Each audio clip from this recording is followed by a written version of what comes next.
Hello and welcome to the Total Saints podcast. This is our weekly get-together where we discuss the last 7 days supporting Southampton Football Club. We're live streaming our podcast on Facebook, Twitter, Twitch and YouTube. And if you're watching on YouTube, make sure that you subscribe to the channel to be the first to see our new videos. As always, a massive thank you to our TSP patrons who make all of this possible. You can visit patreon.com/Total Saints podcast to find out more about getting involved. Coming up this week on the pod, we reflect on a dreadful game of football in London, Saints suffering a narrow defeat at West Ham. And from second to bottom, next up, it's second from top. We'll preview the visit of Manchester City. My name's Martin Starke, and I'm joined this week by Steve Grant, who's the owner of SaintsWeb, and Glen, the writer of the blog League One -10. Underpinned by our TSP patrons, this is episode 227 of the Total Saints podcast. Our 8th 1-0 defeat of the season came against West Ham at the London Stadium. Glenn, another poor game and a disappointing result. Once more, we're talking about a 1-0 defeat. Were we wrong to expect anything better this afternoon? Probably, but you do, don't you? You know, you have a couple of weeks away, and you look at the 10 games left and think that we're going to do something different. We're going to contribute something. We're actually going to try and score some goals and maybe even win a game. You're hoping that the penny is going to drop, that we're in serious stuff now and we need to start picking up points. What you didn't expect was yet another insipid nothing performance where we didn't do a thing really. And the sad thing is that from the moment the team news dropped at 1 o'clock, you kind of knew that was coming.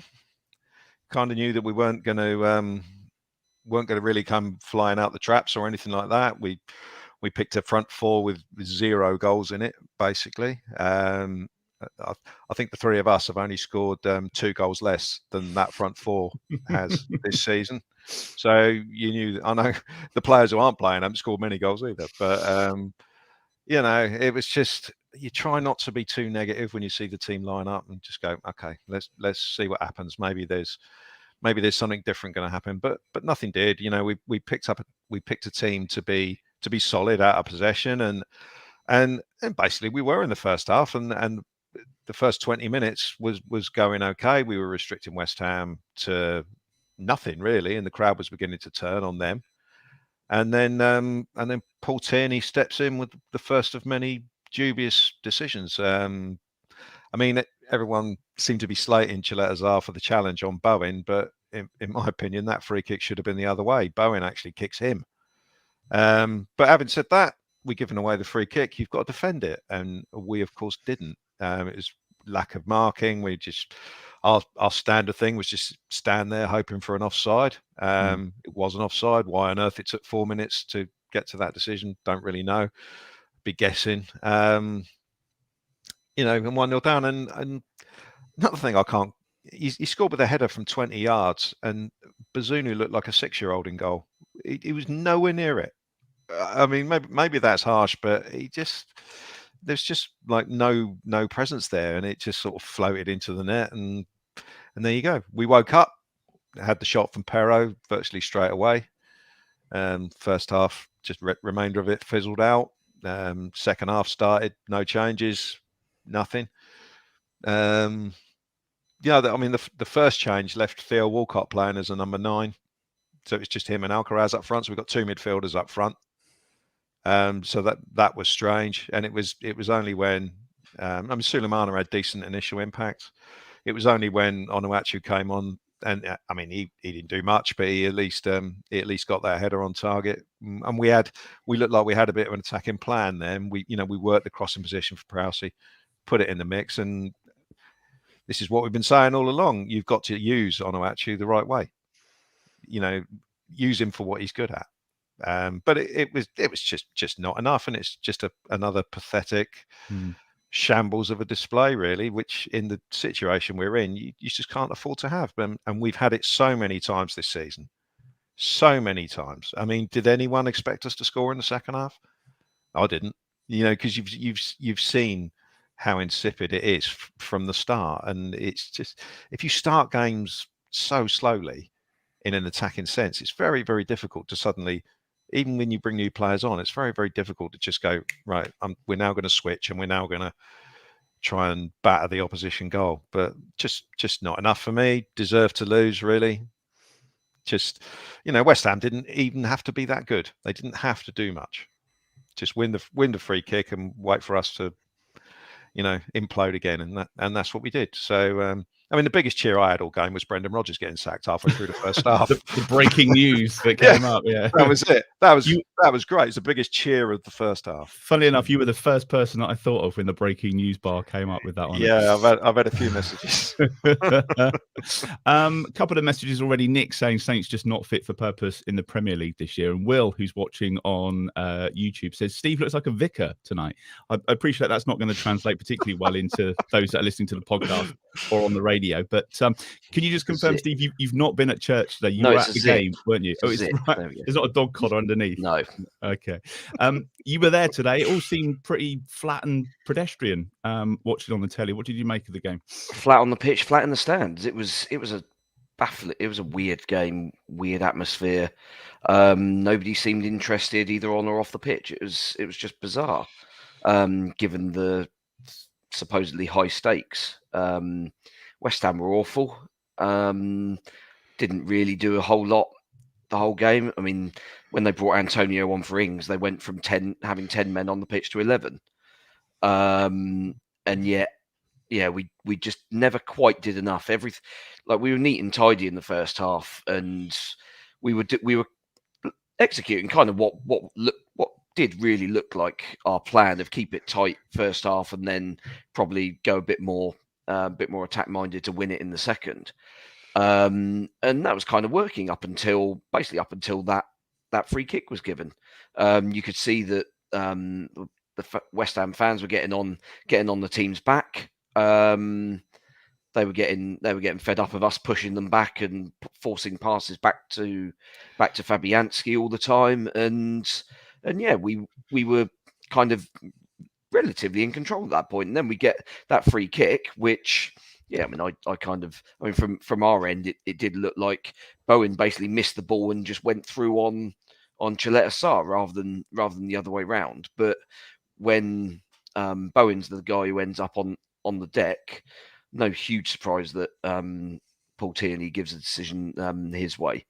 But yeah, that free kick, we got to defend better. But I guess it's this kind of feels like the fine margins payback from 2 or 3 years ago, where we were absolutely superb at those, defending those sort of the offside lines and playing the offside trap, and every single marginal one, like during the COVID seasons, basically went our way because we'd worked so hard on it and we timed it brilliantly. This one, we've got it ever so slightly wrong, and we've paid the price for it.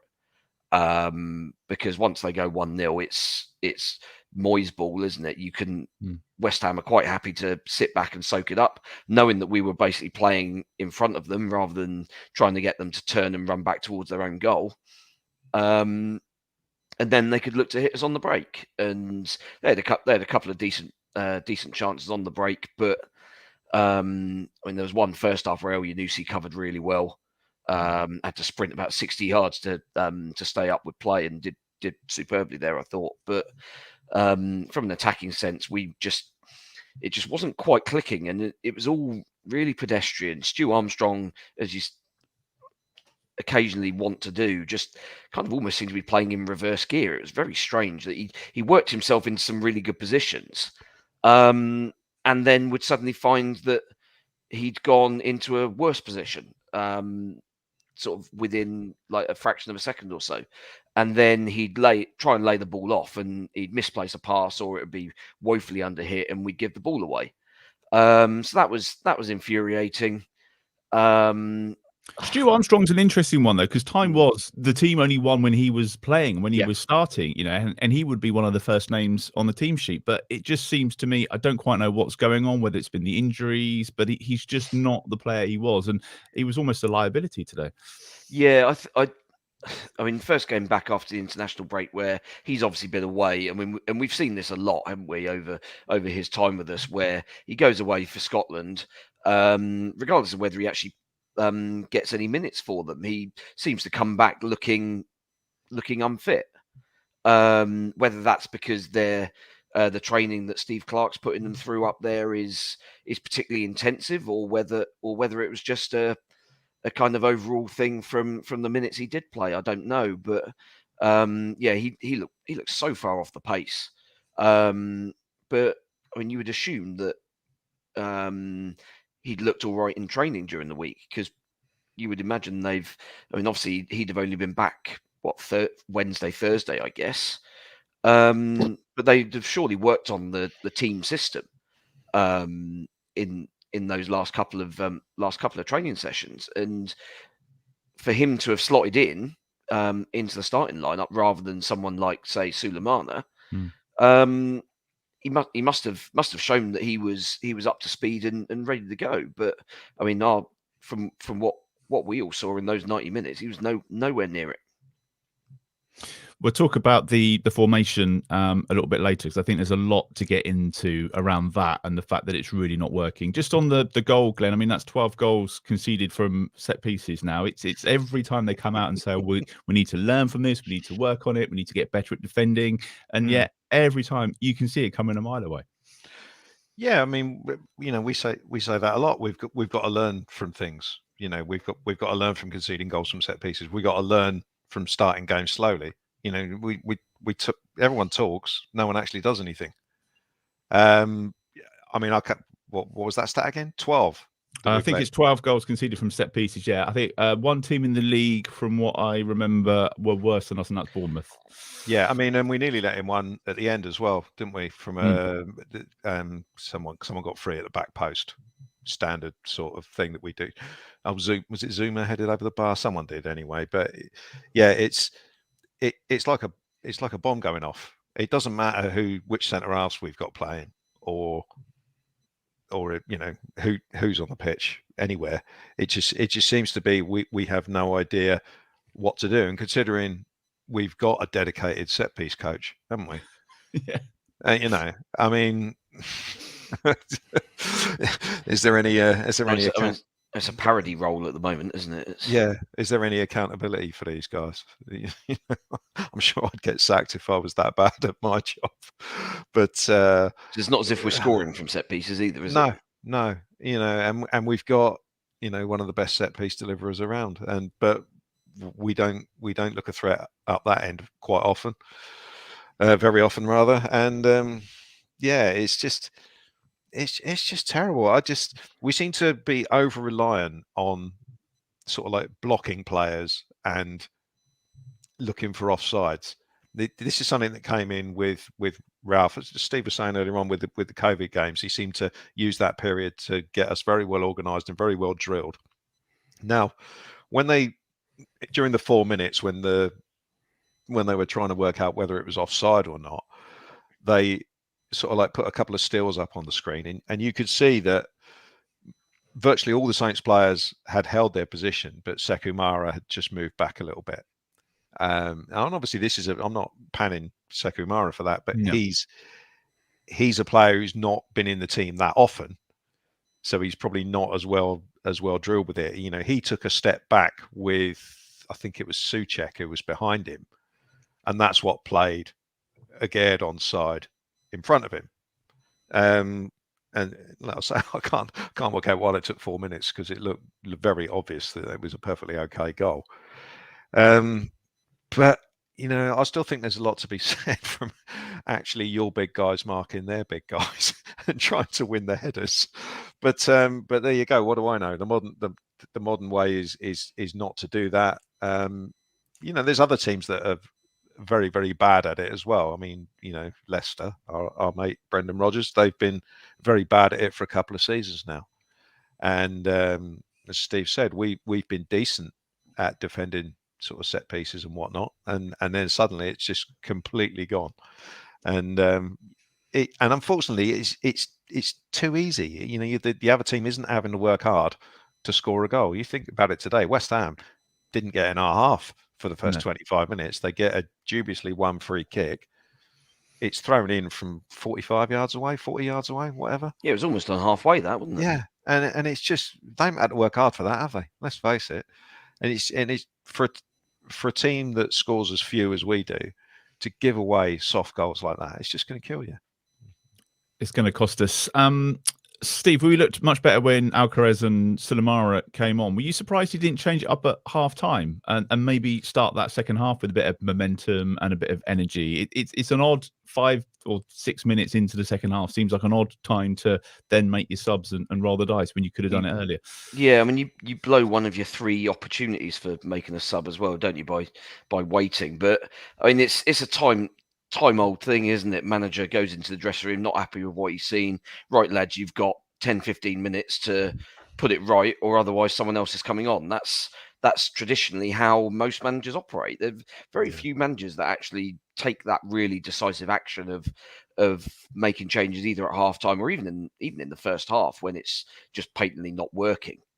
And yeah, I mean, arguably Sellers could have been braver and do it at half time, but actually, I mean, he's left it 7 or 8 minutes. It's very early in the second half. We've made those first 2 changes.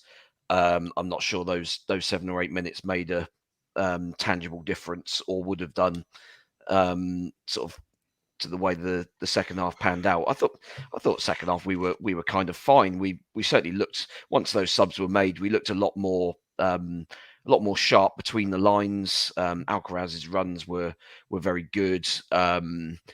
Walcott was making more runs and therefore giving players more options. And obviously Sulemana was starting to actually run at the fullback, which then gave Perraud the overlap. And all of a sudden we were starting to cause some problems. But again, we didn't get the ball into the box enough. Yeah, we had probably 3 crosses into the box in that second half that were vaguely sort of any quality in terms of whereabouts into the box they were put into.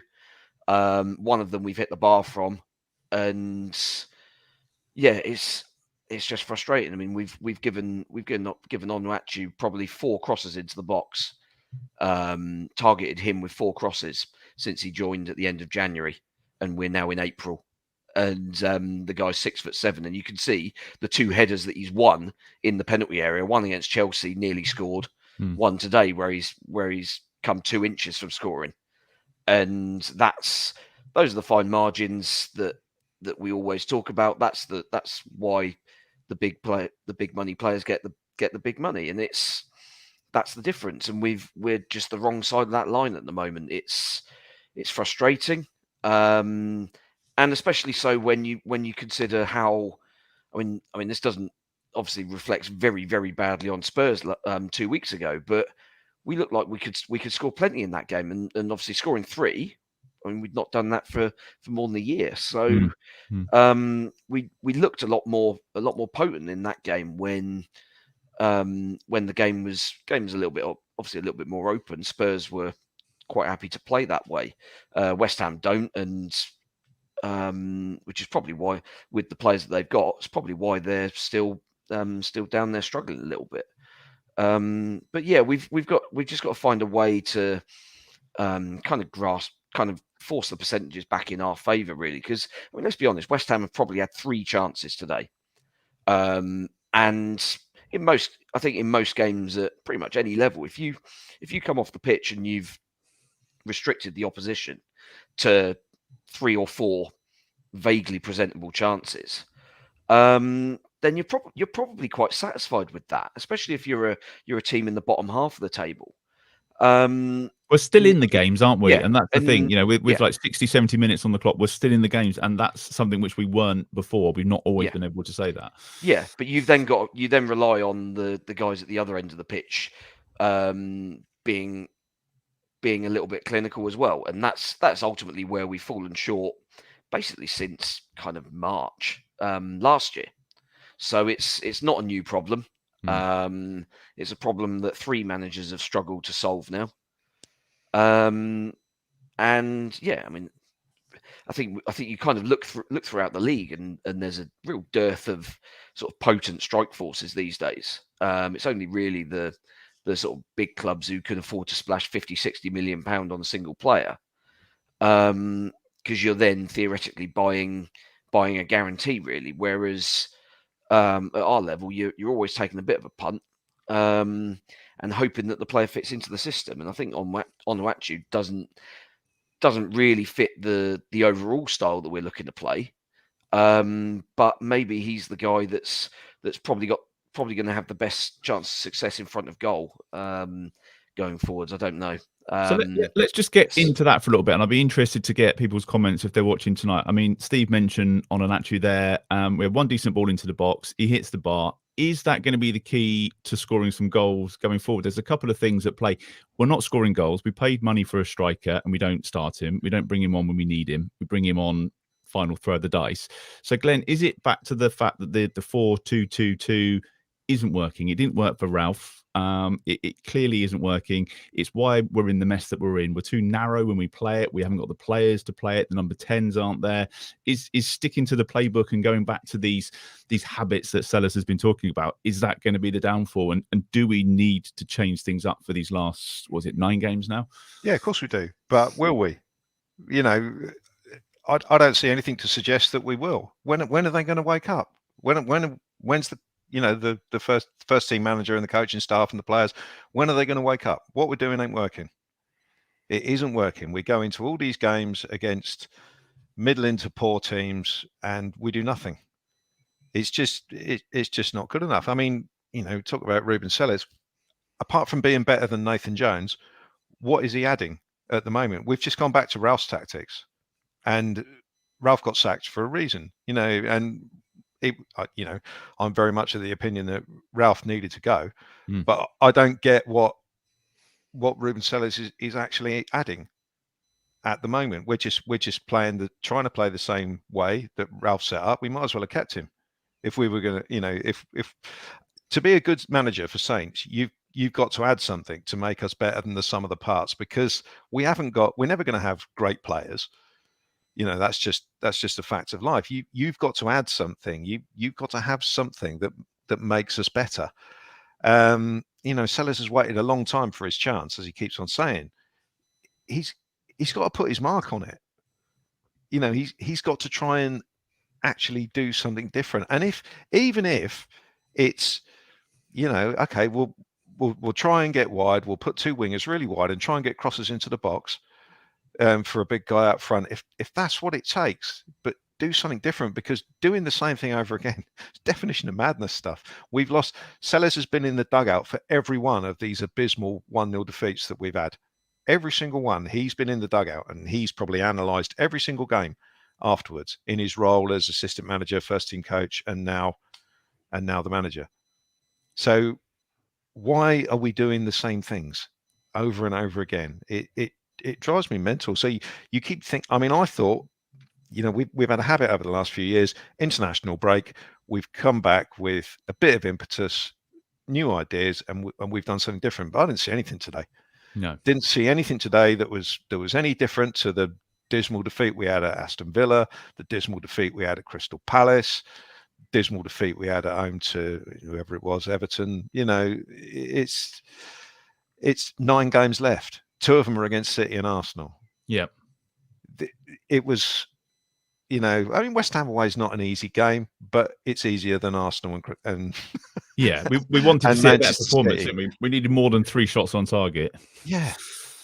And so, we do have to do something different. Now, you see when, I mean, I agree with Steve that the tactic or the game plan for today was obviously keep it tight, then chuck Sulemana on, and then whoever, and then try and win the game in the second half.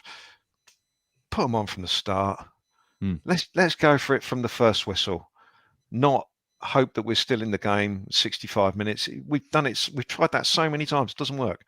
We're not good enough, because we're not good enough defensively to cough something up. And once we're behind it, especially as Steve said, against a team like West Ham, who are perfectly happy with David Moyes to stick 10 men behind the ball and say, go on then. I felt like we could have had 99% possession today, and we still wouldn't have done anything with it. And it's all very well.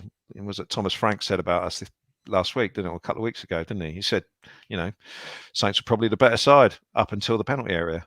Yeah. And we all know it. Managers who don't watch us every we've been saying it every week, haven't we? Every week, and so when are we going to do it? It's it ain't no good waiting until there's 3 games to go, because we'll be gone by then. Yeah. No matter, even with the league being as sort of messed up as it is this season, with all these poor teams in the bottom half, there's going to come a point where we're going to be 6-7 points adrift. If we it was interesting. I heard Prowse being interviewed afterwards, and I don't know the exact quote because I haven't got it in front of me, but it was something like he felt like it was okay because we stuck to the game plan. He said, for large chunks of the game, we stuck to the game plan.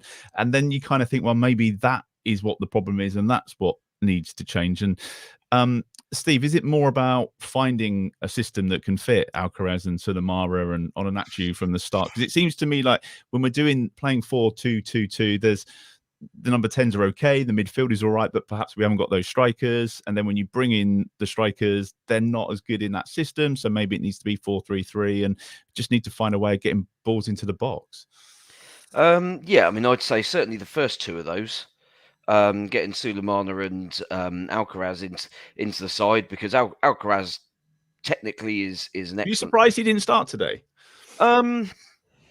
Or is that the system again? He doesn't fit in the 4. He's not a great 10. Yeah, possibly. It depends on. We've kind of flicked, haven't we, a little bit between the 4-3-3 and the 4-2-2-2, quite a fair bit in the sort of since Sellers took over, and you can kind of see him. He can fit into both, I think, because as we saw today when he came on, he went up front. And he played off the right hand. He played off the right hand side in Argentina as well.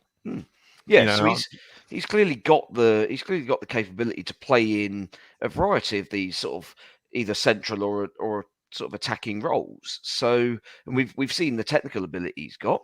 He can spot a pass. He's very good in tight spaces. Isn't afraid to take the ball into feet despite having players around him. And yeah, he's clearly got something about him. Sulemana is basically our one kind of wild card in terms of raw pace. Walcott's got it in little bursts, but he's 34 years old. It's not going to be I don't think it's going to be too much of a surprise to defenders when Theo Walcott's kind of running off the shoulder. Whereas Sulemana, at his age and with his sort of little explosive, little shifts of the body, move the ball to one side and go. He's just got that little X factor, which I think is going to be really important for us down this closing stretch. I think if anyone is going to kind of drag us kicking and screaming somehow above that dotted line, I actually think it's going to be him. He's the guy that's got that little something that nobody else in the team really has. Personally, I'd like to see a Dozy come back at least into the squad. Because he's another one that can do something in terms of beating a player one-on-one. Because you mentioned Walcott there. Walcott's played really well, but his pace is such that he can't do it on his own now. And you can't just play it over the top like you could when he played for Arsenal. And he was signed as an impact sub, wasn't he? He was never signed to be a starter that was going to try and drag us out of trouble. Yeah, it's Well, let's talk about the next couple of games, because I think in a bad season, maybe 36 points should be enough to keep us up. The goal difference isn't great at the moment, so we might need 12, 15 points. Manchester City away next, which we'll come to. Home. And then we're looking at home, yeah. Where are the 4 or 5 wins going to come from? And are we going to make it to 30? All of a sudden, Glenn, that Palace game at home, this is the one where we've got to go for it. Well, if we don't beat Palace and Bournemouth at home, we're dead. Yeah. We're absolutely dead, because where else are we going to get points from? So you're looking at City and Arsenal, no chance at Arsenal. And Newcastle away as well, I think, isn't it? Newcastle away, no chance. City at home. I mean, we've been rubbish at Newcastle even when they've been terrible. So yeah, and Arsenal, we never get anything in the league. I know we've won cup games there, but we never get anything in the league. City next week, we're not. Pep isn't going to leave the door open like he did in the Carabao Cup game. because they're in the situation now where they need to win practically every game to have a chance of winning the league. Mm. So they're going to be going for it. The games we might pick up something, Fulham and Brighton, because even though they've had good seasons, they're in that sort of no man's land, aren't they? Where I guess they'll be pushing for Conference League places or maybe even Europa League at a shout. And we've got these games against, is it Palace, Bournemouth, and Forest away. The sort of games that we've lost 1-0 all season. So, I annoy myself because I'd made up my mind we were going down when we lost to Nottingham Forest at home, and then you kind of change. They drag you back in. And then idiot. There you go. That's what. So you, like an idiot, you suddenly think, oh yeah, we can get back into this. And I wrote a bit on my blog, which wasn't the best thing I've ever written, where you're looking at the games coming up and thinking, yeah, we could get 3 there, but performances like today just make me think I just wish it was over, to be honest, and I can't be bothered with it anymore. That's genuinely what I feel after performances like today. And it's not just today in isolation, it's today and other games of that ilk, of which we've had so many this season. Don't see anything to get optimistic about, to be honest. It's going to be death by 1,000 cuts, isn't it, Steve? I was just looking at the league table as well, and whilst it doesn't look as bad, there's sides around us that have got games this week. I think Everton play Monday night, don't they? Bournemouth are playing on Tuesday. Leeds Forest is a huge game, and then Leicester, I think, have got a game on Tuesday. So by the time the Man City game comes round, it could look even worse. Yeah, I mean, Leicester have probably given themselves the best chance of staying up by booting Rodgers today. I mean, by the sound of it, they were absolutely pumped by Palace yesterday. And this is a Crystal Palace team that hadn't mustered a shot on target in 3 consecutive games. And I think they had something like 31 shots in that game yesterday. I mean, and Leicester had 3, I think. I mean, it's just pathetic. And I think Leicester have made the right call, and it's probably given the players that they've got in that team, you would imagine that it might be a case of, well, we're just bored of this, this guy's kind of just the cliches and only ever looking out for himself and sort of absolving himself of any responsibility for it all. And when he's gone, all of a sudden pressure's off, a little bit of freedom. And they've got enough quality in that team to stay out of trouble, as West Ham have. Despite looking fairly dull themselves today, but it's kind of what you expect from David Moyes, I suppose, at the moment, and especially when he starts getting his back up against the wall, he basically doubles down on it. And Rodgers, I find, is exactly the same, and Leicester have kind of shot themselves in the foot a little bit by keeping hold of him. I think largely because they weighed up the cost of having to bin him off and his 47 million strong backroom team, and thought, well, no, we'll take our chances that there's 3 worse teams than us, and all of a sudden they've dropped into the bottom 3 with 9 games to go. So I think those games midweek, I mean, some will go for us, some will go against us. It's the way it's happened all season, really. There's not been a single week where every game's gone for us. There's not been a single week where everyone's gone against us. So just got to hope that enough teams are kind of kept in touch, really. I think Palace, as we probably said 2 weeks ago, that their run of fixtures that they've just had kind of painted a false picture of how bad they were. And they've now got basically everybody below them to play, so I don't see them being in any danger whatsoever. So actually, by the time they come to us in 2 weeks' time, they might already be safe, and it's kind of slippers on the beach. Yeah, let's get the towels and head down to the beach, lads. But we'll see. We can but hope. We can, yeah. Oh, yeah. Enjoy that. Let's get on to our next game then, which is Man City on Saturday. It's the 5:30 kickoff at St Mary's. Glen, the optimist, is going to point to the cup win. That, of course, was 2-0. Is that the motivation for the league game? guess so. Yeah, I mean, we got to hope. Man City, they've had a couple of games this year where they haven't turned up, but they're turning up at the moment, aren't they? Because they're in the situation, as I said earlier, where I don't know how many points they are behind Arsenal. It's quite a few. They need to win virtually every game between now and the end of the season. And when they went 1-0 down against Liverpool, I thought, oh, that's interesting. We'll see how that one goes. And they've ended up winning that by a street. I mean, the only thing that might impact them, I guess, is their quest for the Champions League. Might derail them later on if he has to try and rotate. But I mean, let's face it, they've got so many ridiculously good players. And we got to remember about the Carabao Cup. I know it was a great win for us, and I'm not putting a dampener on that from our point of view. Pep did rotate not particularly well in that game. Playing Kyle Walker at centre half for the very first time. He left out De Bruyne, he left out Haaland. Calvin Phillips coming in, wasn't it, for his only game this season? Yeah, Calvin Phillips played, and that they were very poor in that game, and there is no way that he's going to do that again against us, especially as he knows that he can be beaten at St Mary's because it's happened a couple of times.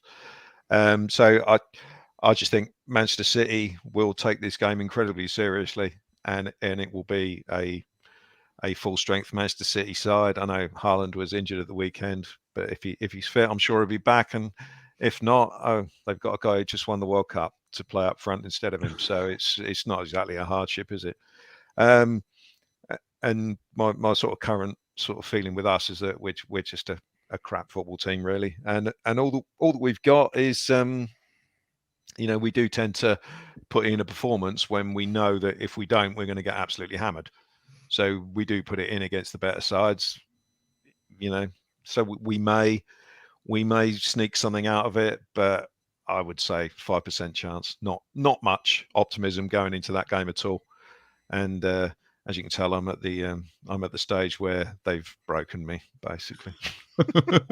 I'm surprised it's taken this long. Well, no.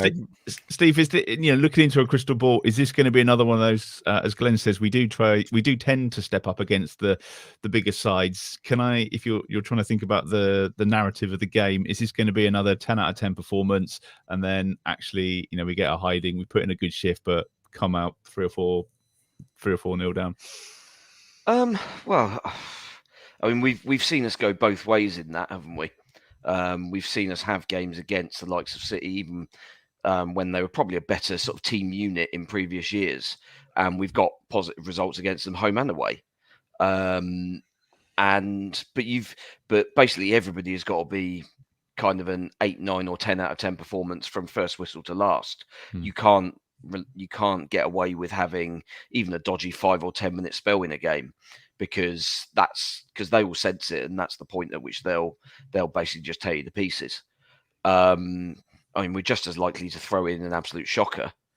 But I mean, in fairness, we do tend to be kind of hot and cold, literally going from one end to the other week by week. And we've had our relatively poor performance today. Maybe next week's the good one, and we can effectively hand Arsenal the title. Which, yeah, I mean, I don't think anybody would have expected anyone to be saying that this time last year. But it's one of those, you've got to have a system that the system's got to negate the way City are going to hurt you the most, which is, as we know, and as we've set up against them before, you've got to defend very narrow, force them into wide areas, and hope that their crossing isn't very good. Which, for the most part, certainly when they've played us before, it hasn't been. Of course, now they've got a massive monster of a guy who can get on the end of those crosses. So you've then got to kind of defend those crosses a bit better than we do historically. I mean, the last few years, the number of goals we concede just from basic crosses into the box is kind of terrifying. So yeah, I mean, there's a lot that's got to go our way if we're going to get anything out of the game, even if we're only going to get a 1-goal defeat to make sure our goal difference isn't completely screwed. things have got to fall our way, and yeah, you've got to go into it with a bit of hope, but not a great deal of expectation, I would imagine. Let's just hope that if we come back to the 12 goals we've conceded from set pieces this season, if we're still talking about that this time next week, then would have done all right. And Glenn, is this one where he sets up the team just not to get a hiding? Is it about the goal difference for this one, or we've talked about maybe changing the formation up, going 4-3-3, and trying to get balls into the box? Is this not the game for that? Is it all to do with the Palace game the following week, because that's the one that we could conceivably win? Yeah. Well, it'd be interesting to see if Sellers does anything different, because in this game, Ralph always went 4-2-2-2, and that used to give City problems in pre-Erling Haaland days. I can't remember, to be honest, what formation we played when we beat them in the Carabao Cup. Should have looked at that before I came on, but so it'd be interesting to see if Ruben Sellers does anything different. It was Lianco at right back, if you remember. Oh yeah, or whether he just whether he just regurgitates it and plays a slight variation, maybe with different people, of the formation we played today.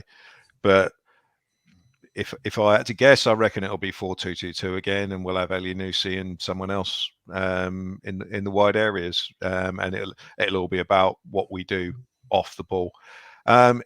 I would think if Che Adams isn't fit, that Onuachu will play, because that might cause some problems if we just load a load of crosses into the box. Because I mean, he is a handful. I mean, he's big and he's clumsy, obviously, but when I noticed one bit when we were about to cross the ball into the box from a corner or a free kick, Kurt Zuma and Agard today were kind of panicking about who's going to pick him up. I mean, Kurt Zuma's the biggest, but he was desperately trying to hand him over to someone else. Yeah, he's not so good when he's not kicking cats, is he? Someone bigger than him, he didn't fancy it.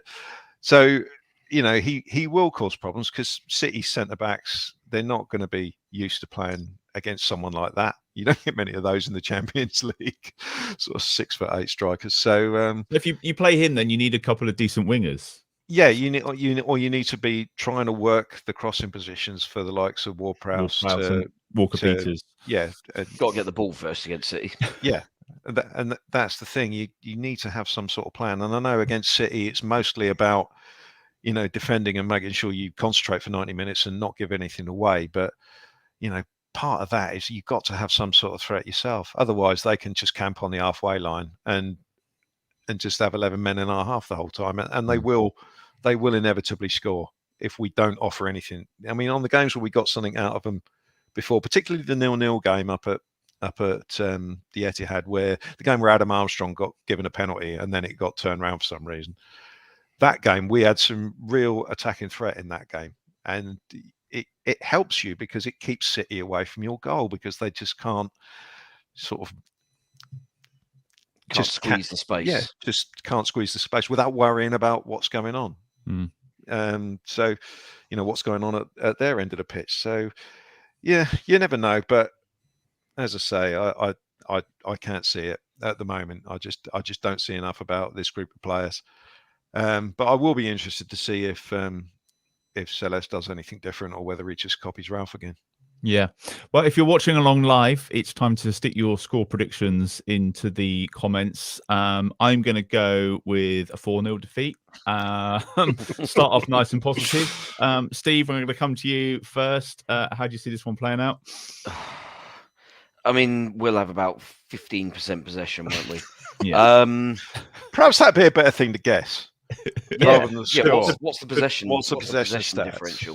I think we'll have it'll be 15 to 20% possession, and if we can get some set pieces, maybe then we might be able to get something. But realistically, it's going to be grim watching. Just sit back and hope that we can just throw enough bodies in the way. 2-0 City. 2-0. All right, and Glenn? Well, the obvious thing is to have 3-0, wouldn't it, in between your two scores? But I got a feeling for no logical reason whatsoever, I got a feeling we might score. So I'll go 3-1. to City. 3-1. Okay. Right. We'll get the other guys to give us their predictions as well, and we'll feed those in. So just another defeat as well for the women's team today. That was at Birmingham this afternoon. That finished 2-1 in the championship. That's about it for this week. Thank you, guys. Don't forget you can follow Total Saints Podcast on Facebook and Twitter. It's at Total Saints Pod. Over on the website, it's totalsaints.co.uk. That includes a link to our online shop, which is the Total Saints Icons. And we're also on Patreon. That's where you can support the podcast with a monthly contribution, patreon.com/Total Saints Podcast. There's 4 tiers on there, ranging from £5 to £20 per month. And each of the tiers comes with its own perks, including some weekly shouts for those patrons in the Francis Benali and the Mick Shannon tiers. So thank you to Dave Melton, Mark Atkins, Matt Hall, Andy Hollis, and also Anthony Thompson in the Francis Benali tier. And thanks to Colt Baker, Dave Ernsberger, Ed Busy, Nick Higston, Phil Cook, Matt Rose, and Nick Reed, who are all in our Mick Shannon tier. Thank you, Steve. Thank you, Glenn. Thank you for watching. Thank you for listening. And we'll see you again next week.